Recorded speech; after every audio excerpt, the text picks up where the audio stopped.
17A और ward number 17B ने 2 election petition दाखिल किए हैं।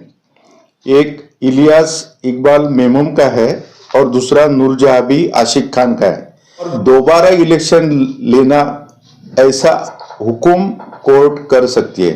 नगर परिषद के वार्ड नंबर 17A और वार्ड नंबर 17B में जो नियुक्ति हुई है उसके विरोध में हमने 2 इलेक्शन पिटीशन दाखिल किए हैं। एक इलियास इकबाल मेमम का है और दूसरा नूरजहाबी आशिक खान का है। और हमारा मेन एलिगेशन उसमें है कि बोगस वोटिंग हुआ है, क्योंकि जो वोटर्स लिस्ट बनाई गई उस वोटर लिस्ट के खिलाफ में हमारे लोगों ने ऑब्जेक्शन उठाए राइटिंग में, तो भी उसका कॉग्निजेंस लिया गया नहीं और कोई इंक्वायरी हुई नहीं। और एक तो जो बोगस वोटर्स टैग किए हैं मतदार यादी में उनको कम करना जरूरी था, वो कम हुए नहीं। ऑन द कंट्ररी ज्यादा वोटर बढ़ाए गए।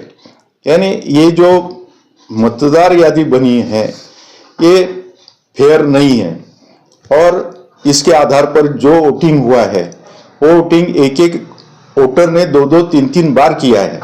यानी बोगस वोटिंग अगर नहीं रहती थी तो रिजल्ट कुछ और रहता था। और हमारी कंप्लेंट्स होने के बावजूद भी नियुक्त निर्णय अधिकारी इन्होंने कुछ कॉग्निजेंस लिया नहीं और ये फेयर इलेक्शन हुआ नहीं है और ट्रांसपेरेंसी इसमें नहीं रही है। इसीलिए हमने जो इलेक्शन पिटीशन दाखिल किए हैं हमें पूरी उम्मीद है कि हम उसमें जीतेंगे और ये इलेक्शन सेट असाइड हो जाएगा नगर सेवकों का।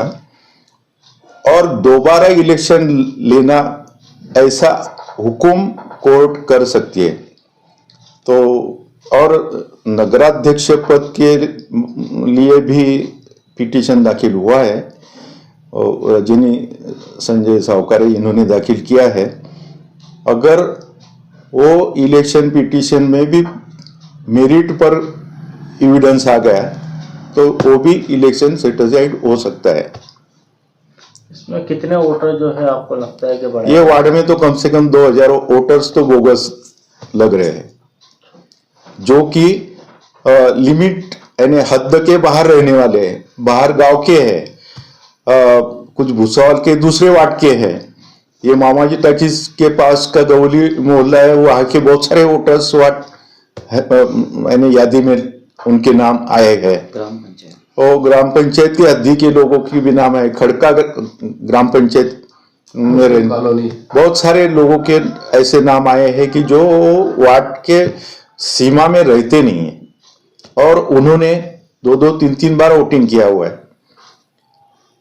ये जब मतदार यादी बनी गई थी उस वक्त ऑब्जेक्शन लेने का वक्त मिला था, तो जिसने पिटीशन दाखिल किया है राइटिंग में लिया है, ऑब्जेक्शन राइटिंग में लिया है, लेकिन उसका कॉग्निजेंस लिया गया नहीं है और सिर्फ आंख में धूल झोंक करने का काम किया गया है कि हम काम कर रहे हैं, लेकिन ऐसा कुछ काम हुआ नहीं है। तारीख अभी 6 जनवरी है, कोर्ट के सामने निकलेगा और आगे की कार्रवाई चालू होगी। खबरों में बस इतना ही। देखते रहिए बीके टाइम्स न्यूज लाइव। अगर आपने हमारे चैनल को सब्सक्राइब नहीं किया है तो सब्सक्राइब कीजिए और बगल में लगी घंटी के बटन को दबाकर ऑल पर क्लिक कीजिए ताकि आपको सच्चाई के साथ दिखाई जाने वाली खबरें मिल सकें। जय हिंद। सब्सक्राइब कीजिए हमारे चैनल को और बेल आइकन को दबाइए हमारी